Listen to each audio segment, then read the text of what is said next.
Coming up in today's video, we are going to be talking about a variety of stories, including some massive AEW plans that appear to have canceled, which is strange because they're superstars. We're talking about this publicly for a while. So we're going to break that down. Also, details behind Joe Hendry's contract. And if you guys watch NXT Gold Rush, WWE might be preparing a huge debut. Let's talk about it right here on the Ango Show.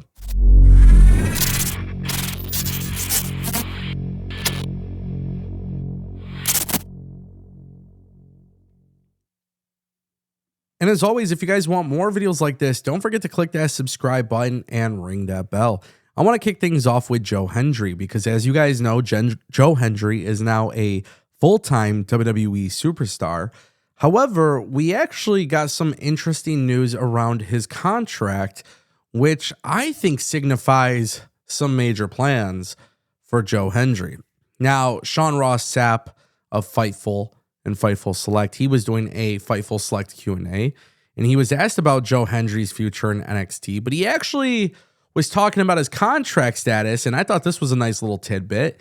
He revealed that Joe Hendry is reportedly on a main roster level deal, and we're talking above the main roster minimum.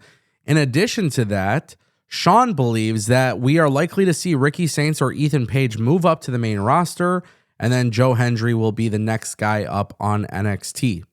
So this is very, very interesting. Yes, I think it makes sense. Ricky Saints going to the main roster, Ethan Page going to the main roster, both of those names, obviously, I think that's very hard to argue against. But Joe Hendry getting paid main roster level money and then working NXT, it's not very common that you see something of this nature happening on WWE television. It's only for select few people where they can get paid more and then work in NXT. However, with Joe Hendry, it kind of makes a lot of sense because even when Joe Hendry stays on NXT, at some point he's going to go up to the main roster, just like Jordan Grace. I actually don't fully expect him and Jordan Grace to be on NXT that long either. And you hear of certain situations like this, and I think it's because WWE, one, they have to be ultra competitive, but they also have to realize with NXT, yes, there are a lot of people who obviously, they get reportedly maybe 75 to 100, 150K a year. But some of those people are newer to the business, things of that nature. Joe Hendry is considered a vet. Joe Hendry is in a very interesting situation because he came from TNA and obviously WWE wanted him. In order to make that happen, you got to spend the money. So I thought that was a very, very interesting tidbit, but big plans for Joe Hendry. Don't be shocked if he's world champ soon. Let's talk about it, ladies and gentlemen.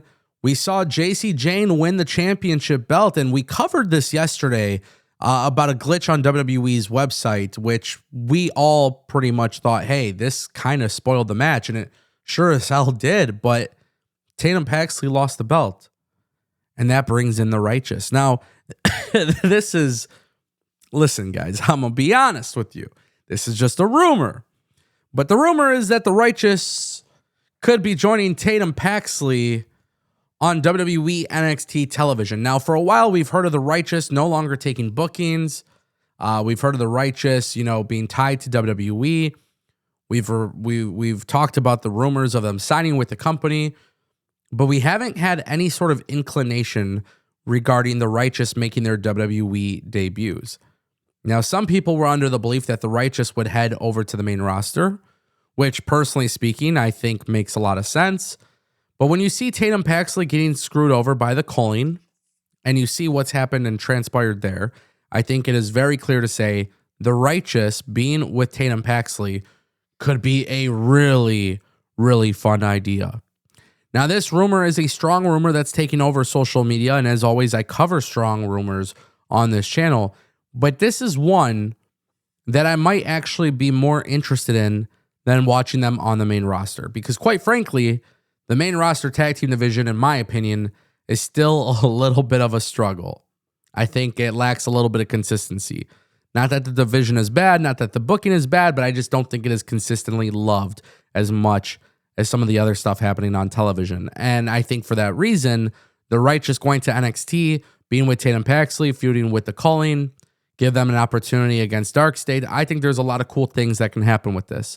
Vinny and Dutch are incredibly creative.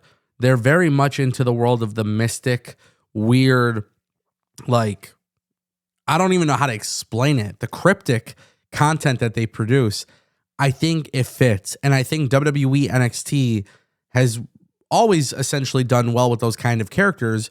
And the culling is also kind of in the same boat.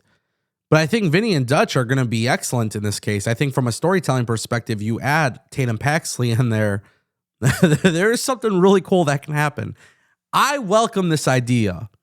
And I think this idea should happen. And it wouldn't shock me if it does. Now, WWE obviously giving Tatum Paxley a short reign. Some people will be upset about it, but I thought WWE made the right call.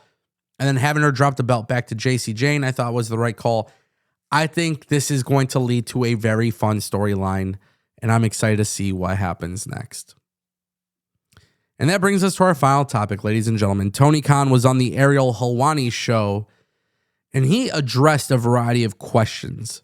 But there was something that was brought up where I truly appreciated Tony Khan for answering this, because I did not have any hope whatsoever. I thought Tony Khan might jump onto this, and quite frankly, I thought maybe Tony Khan would try to shut down any sort of talk about this, but he did talk about it.